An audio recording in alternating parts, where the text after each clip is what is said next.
Welcome back, everybody. It's Firefly with Girl Scouts of Alaska again.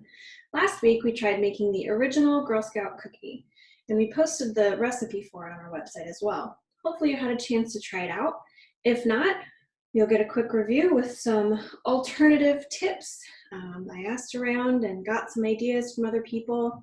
So even though the first time didn't turn out super great and the dough was really sticky, I'm gonna give it a go.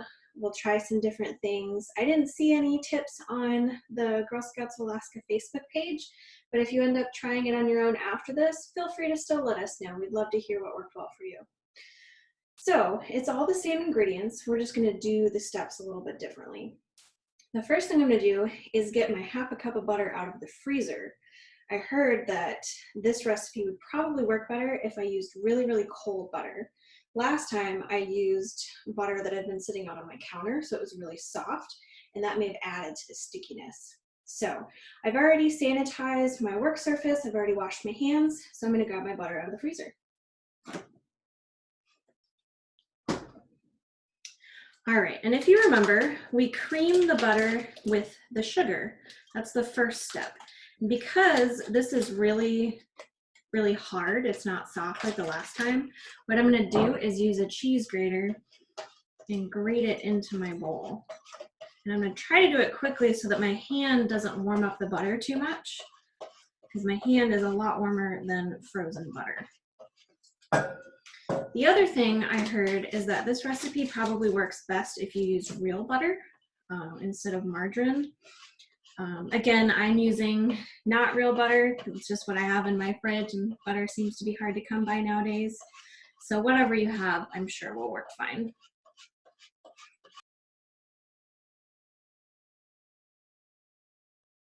And you're gonna want to be careful as you get closer to the end of your stick. You don't want to end up grinding your fingers on your grater, because that wouldn't feel very good. You can always ask a parent for help at this point too, if you're worried about scraping your fingers. I just like to keep turning it on different sides so that I have more to grab onto. All right, and then it gets to the point where it's a really small piece. You don't need to worry about grating everything. You'll probably have some butter stuck on the inside, so I like to stick my hand on the inside and kind of wipe down whatever got left in there. The same thing happens to me with cheese, so. All right, so this is what my butter looks like. It actually kind of looks like cheese. And my hands are very buttery, so I'm gonna wash my hands and then I'm gonna come back and I'll put the sugar in.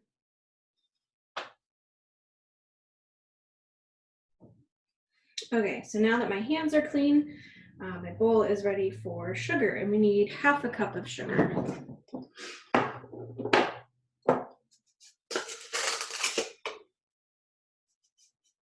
And remember, you want to try to get it as level as you can.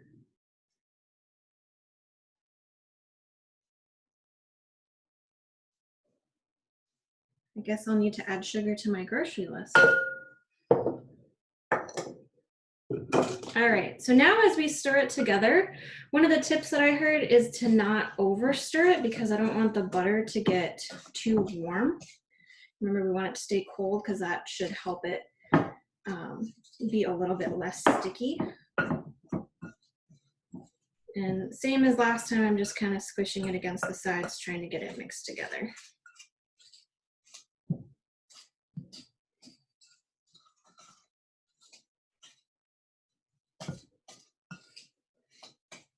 All right, that's probably pretty good. It's not as mixed as last time, but again, I think that's going to help us with our stickiness factor later. All right, so we're going to start adding in our other ingredients.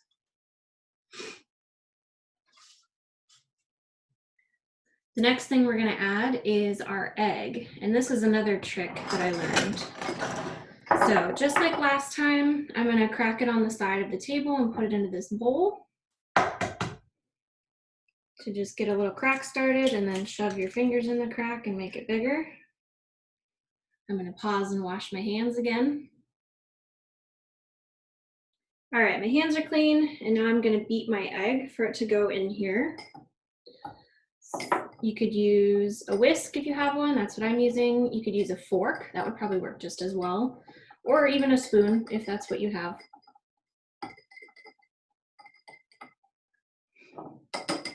All right, and another trick I heard is that eggs were a lot smaller back in the time when this recipe was first developed, which is 1922. And so we have much bigger eggs now. You know, you often buy a carton of those large white eggs or whatever kind your family happens to get. They're probably bigger than the ones that they had back then. So I'm actually not going to use all of the egg this time. I'm going to take a tablespoon and I'm going to put in 2 tablespoons worth. 1. And I didn't quite fill that one up, it kind of slid out, so I'm going to put a tiny bit more in, but not a full third tablespoon.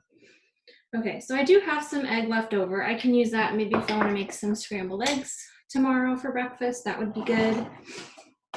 And then I'm going to start stirring this in gently.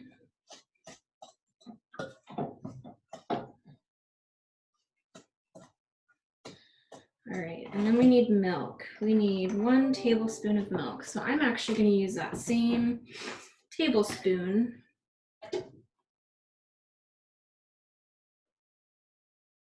Oops, I slopped a little bit, but I think it's close enough. It wasn't overflowing when it slopped out, so I think it'll be okay. All right, let's see. We got our milk, we got our egg, probably vanilla next, right? And vanilla, we only need 1/2 teaspoon, which again is really not very much.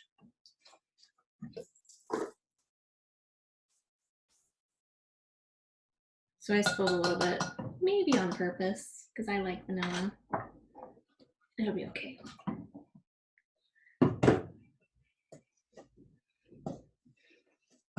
All right, I don't want to agitate this too much because again, I don't want it to get really sticky right away. So I'm just going to stir it a little bit. And then I'm going to add our flour and baking powder. And I'm going to use my cup, measuring cup, because that's exactly what we need is 1 cup.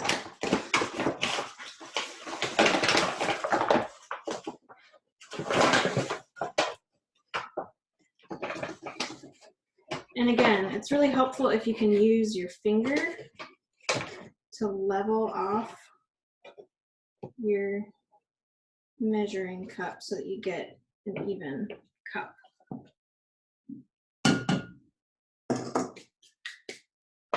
Spilled some on the table, but that's okay because I'm going to clean up afterwards.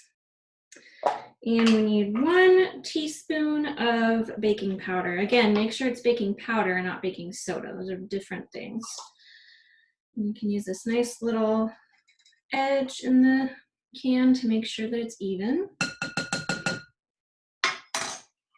All right, that's all of our ingredients. So now we just need to stir it together. My hope is that it won't be quite as sticky and it'll be a little bit easier to deal with this time. Don't forget to scrape the edges of your bowl every once in a while to get that accumulated butter and flour and everything else that gets stuck. So it's definitely looking less sticky so far. I think a lot of that has to do with the butter being nice and cold. And I'm trying to kind of use the edge of my spoon to squish things together.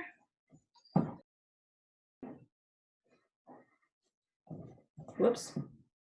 If you fling some out of the bowl, that's okay, because you've already wiped off your table or your counter, whatever work surface you have. So far, this is actually looking kind of crumbly, but it's not looking sticky. So it's different so far, even just making those little changes.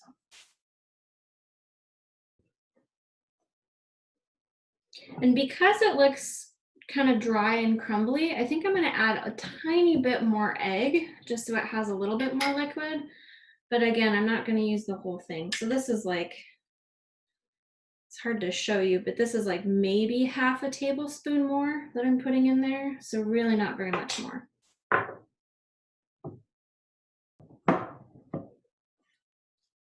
And if it gets really stuck to your spoon, you can always use your finger and scrape it off into the bowl. Or a spatula if you prefer. I just know since my hands are clean, I can use my fingers. All right, so already this, I'm glad I put the extra egg in there. This is looking a lot better. It's not super sticky. It's still, I mean, it still is sticky, but it's a little bit thicker, and definitely not overall the same really stick to absolutely everything consistency that it was last time.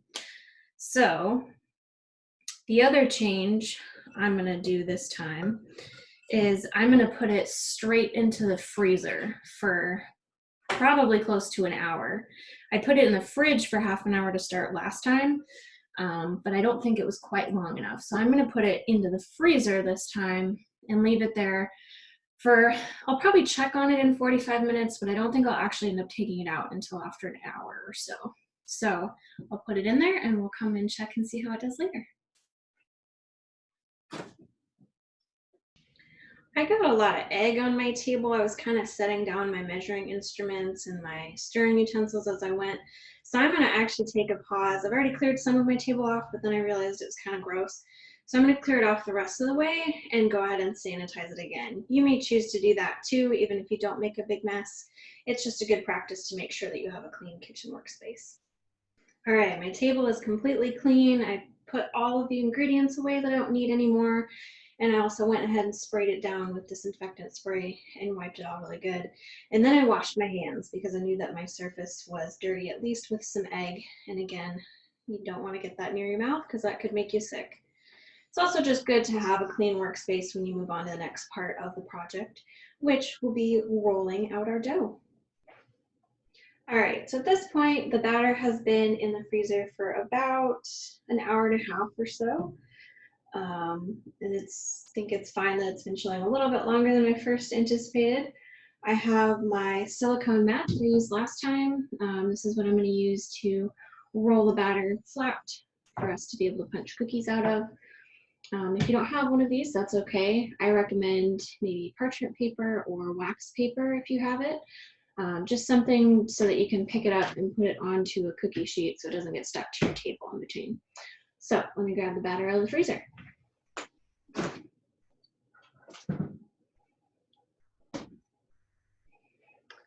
That is what our batter looks like. Grab a spatula. Now, this is way less sticky already.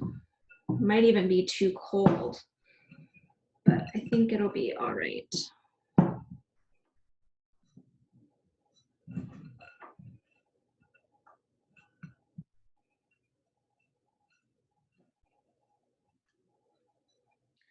Trying to scrape out as much as I can from the bowl. I'm actually going to slide this over because I'm going to put some flour down on my mat.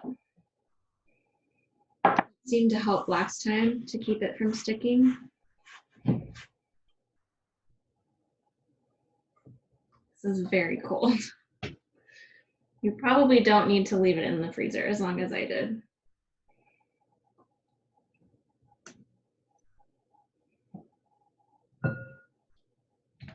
I'm going to take my rolling pin. Just like I mentioned last time, you can probably use like a big glass bottle. If you don't have a rolling pin, I'm going to put some flour on the dough. I just put some on the rolling pin as well.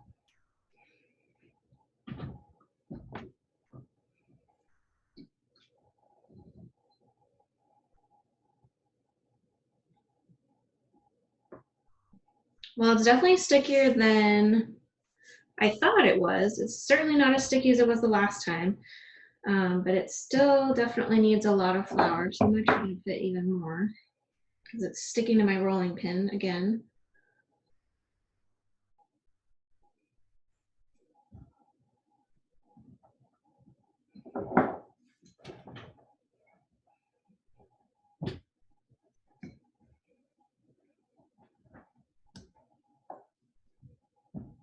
Oops, see, I just got a big clump of it stuck to the pin. That happens sometimes and it's okay. Just gonna keep changing directions. Make sure it's mostly even everywhere.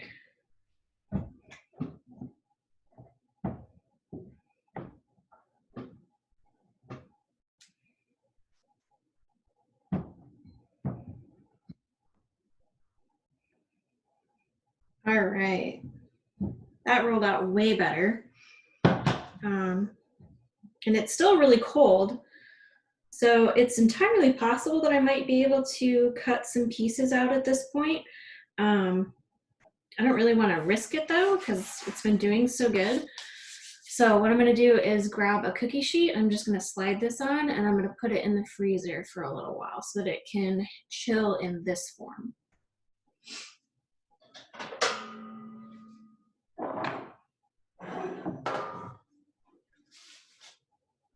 And this is why having something like a silicone mat or parchment paper or something like that is really easy, because you can just pick the whole thing up and put it on the tray instead of trying to scrape it off and setting it on.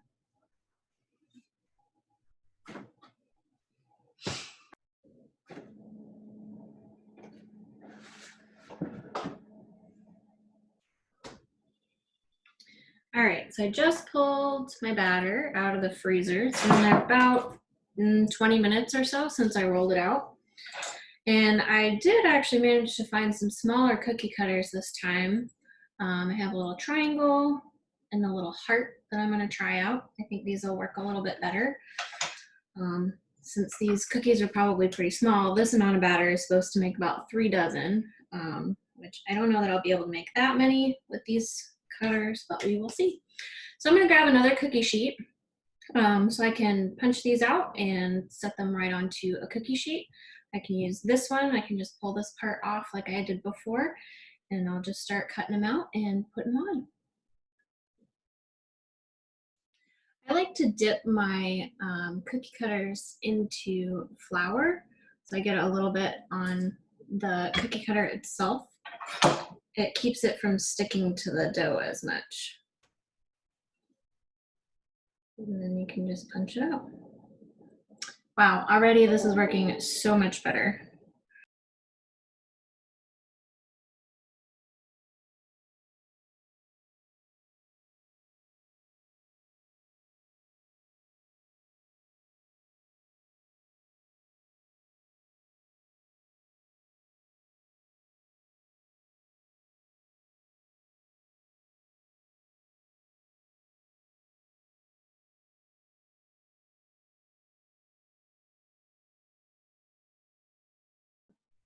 And now I don't have enough dough all in one spot to actually cut any more out. So I'm gonna pick up all of these pieces here and roll out my dough again.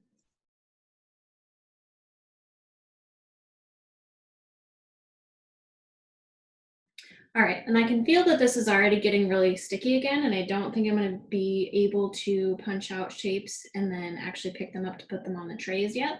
So I'm gonna pop this part back in the freezer. The rest of my cookies are actually looking really good. They came out really easy. They came off of the mat pretty easy. Got some hearts and triangles. I might actually be able to make a full 3 dozen once that dough finishes freezing again, so that I can punch some more out. So these might actually be a pretty accurate size for cookies. Once I get all of the rest of the dough punched out, I'm actually going to put these trays back in the freezer for about 20 or 30 minutes before I put them in the oven. If you remember last time, the cookies really puffed up a lot, to the point where my cats looked more like slugs because they were just so expanded. They got so tall. This time I'm hoping to get some cookies that are a little bit more compact, that they don't raise up quite so much. So I'm hoping that if I freeze them after putting them into the shapes that I want, that hopefully that'll keep it down a little bit. So we'll see. While I'm waiting for the very last little bit of dough to freeze in the freezer, I am going to go ahead and preheat my oven. I also took the trays of already cut out shapes and put them in my fridge to keep them cool for now, because I don't want them to get too warm while they're sitting out, and then we'll end up having that spreading and rising problem like we did the last time. So I'm going to go ahead and keep the same temperature. I have noticed recently that my oven, the bottom rack, gets a lot hotter. I think it's because of the heating element that's in the bottom. So I'm going to try to make sure that I rotate where the pans are this time. Instead of just rotating them 180 degrees, I'm also going to switch shelves partway through. I'm hoping that will give a little bit more of an even doneness across all of the cookies.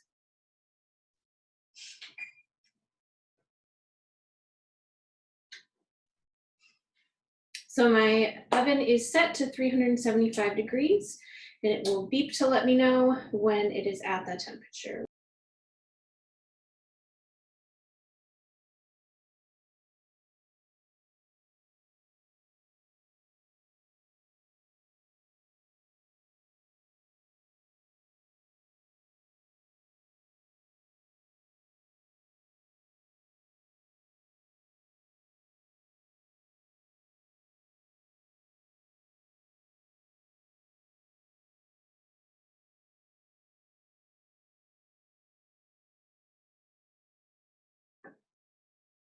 And when you really have just a little bit left, you can make a little ball with your dough and just kind of press it into one of your cookie cutters.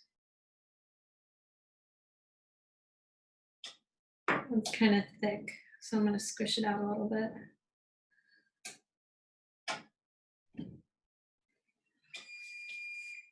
And my oven is now at temperature, so these are ready to go.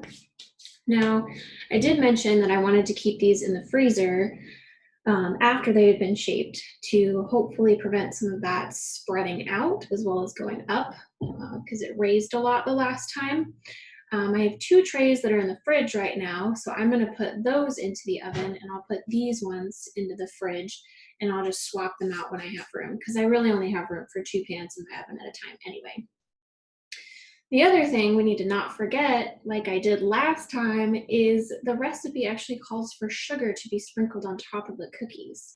So we'll get into that as soon as I clear an area and swap out my cookie pans.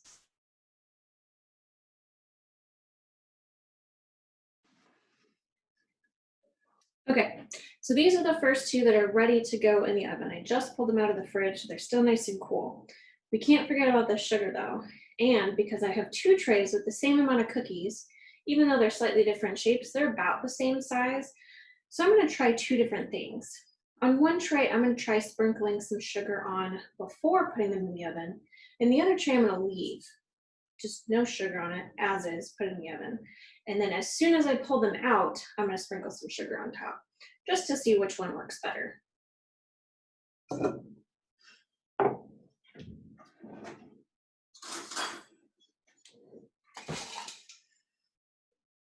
So I think it's going to be a little bit easier for me to sprinkle some sugar on these hearts because they're slightly bigger. I'm doing my best to not get a whole lot on the pan as I do this, because I know that the sugar is going to melt and possibly burn while these are in the oven. All right.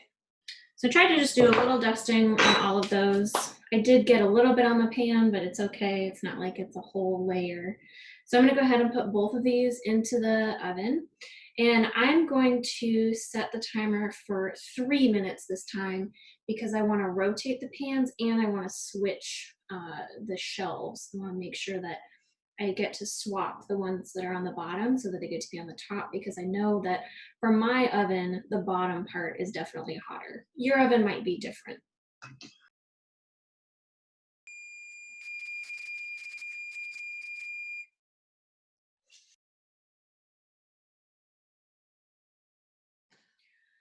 All right, so they're looking pretty good so far. They are spreading a little bit, but they're not raising up a whole bunch, and they're not spreading so much that they're leaking into each other. So overall, pretty good.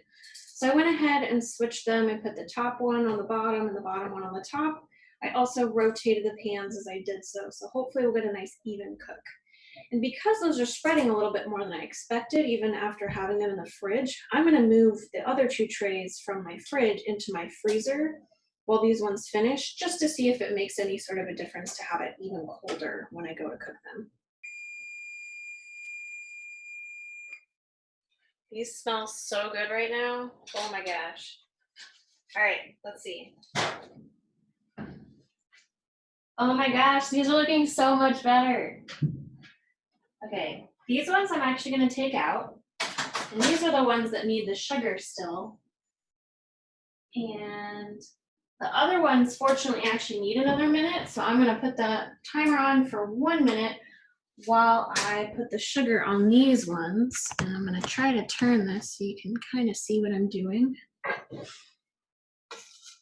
So I'm just gonna sprinkle a little bit of sugar on top of these warm ones now that they just came out,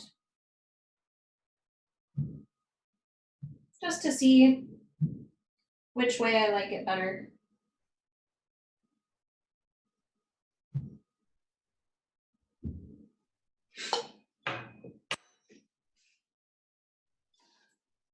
And I can get my nice cooling racks back out and set them on the table.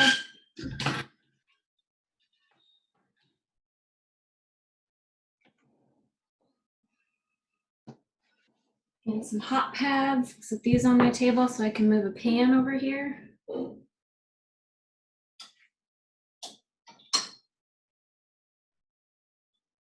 This other one I think is about ready to come out too.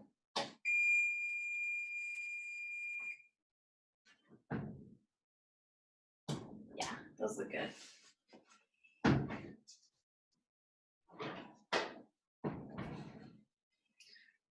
So they fluffed up a little bit, but not nearly as much. They've really held their shape a lot better.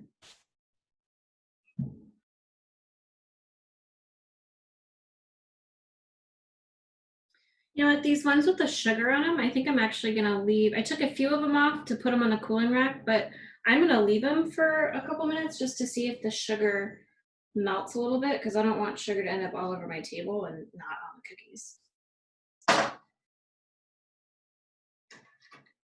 Fortunately, the sugar didn't really burn on here. I think maybe because they were only in the oven for about 7 minutes. So that's good, less to clean up. Baked on sugar is kind of a pain to have to clean off. So glad that worked out so well.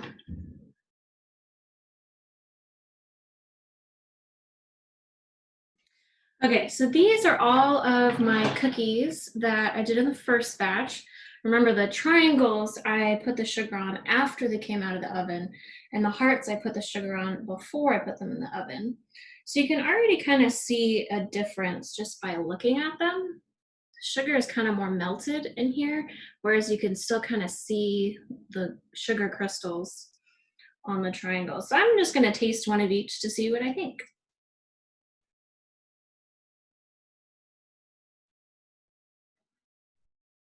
These turned out way better than last week's.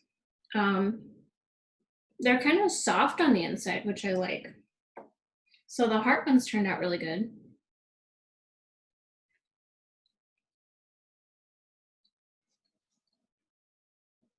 The triangles are really good too. One thing that I noticed is you can kind of feel the graininess of the sugar on the triangle a little bit easier. I think because it doesn't have as much of a chance to kind of melt into the cookie like it did with the hearts, which I put the sugar on before. So I think for the rest of my cookies, I'm gonna put the sugar on before I put them in the oven. And another experiment I'm doing with this one is they've been in the freezer this past few minutes that I've been working on these batches. So I'm gonna pull those out of the freezer and put some sugar on them and pop those in the oven too.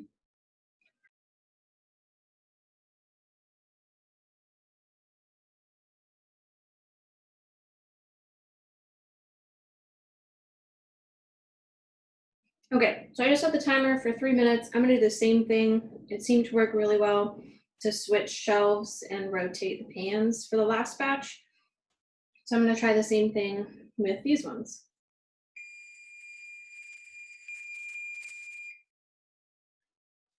All right, so I'm going to take them out and rotate them and switch shelves. These are looking really good too. Kind of a little bit puffy still, but that's all right. These ones are looking really good. I think maybe these ones stayed a little bit cooler because the pan is thinner. It's a different metal than this one. So we'll see how those turn out. I'm gonna put them in for 2 minutes and check on them because that bottom pan, well now the bottom pan looks like they might be pretty close.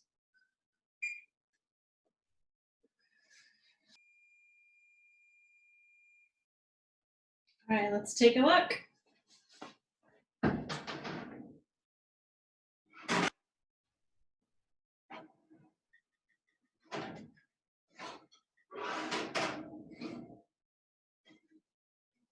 They're really close, but not quite. I'm gonna leave them in there for another minute.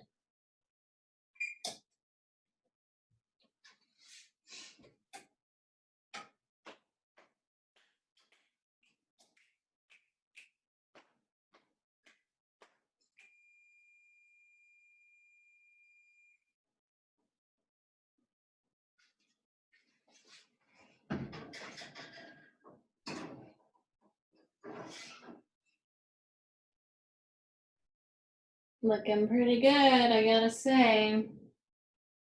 I'm gonna take both of these out, put one here, and then I'll just squished one with my oven mitt. Oh well. Put one here and I'll put one on my stovetop for now. Went ahead and turned my oven off because I don't need that anymore. Make sure to turn your light off if you ever had that on to take a peek at the cookies. Best to leave those off when you're not actually using them.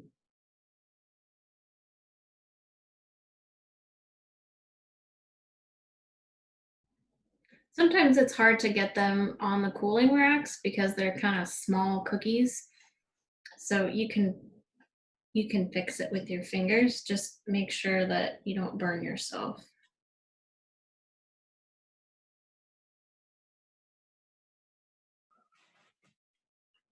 Ooh.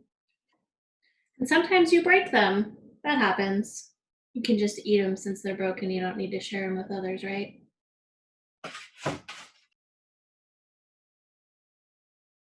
All right, so these are my second attempt at the original Girl Scout cookie, and I think they turned out way better than the first time around.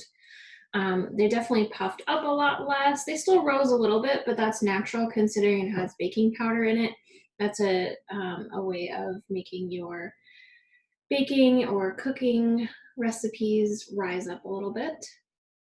And they taste really good. Like they don't taste any different really, but they're softer, which I like. I think I like the way that the sugar melted into the top like that. I definitely prefer that over just sprinkling it on after they come out of the oven. But why don't you do an experiment too and figure out which one you prefer. And in addition to trying out this recipe, let us know on Facebook if you found out some other tips that work even better than this. I'm already really happy with our progress, but there could be even more things that would make it easier and more firm, kind of like our trefoil is such a nice firm picture. It's very compact. So maybe there's something else that we could try to make it even more like that. Let us know also on Facebook if there's something that you'd like to see. Is there something you've always wanted to try to cook? I'm happy to cook along with you during these virtual programming times.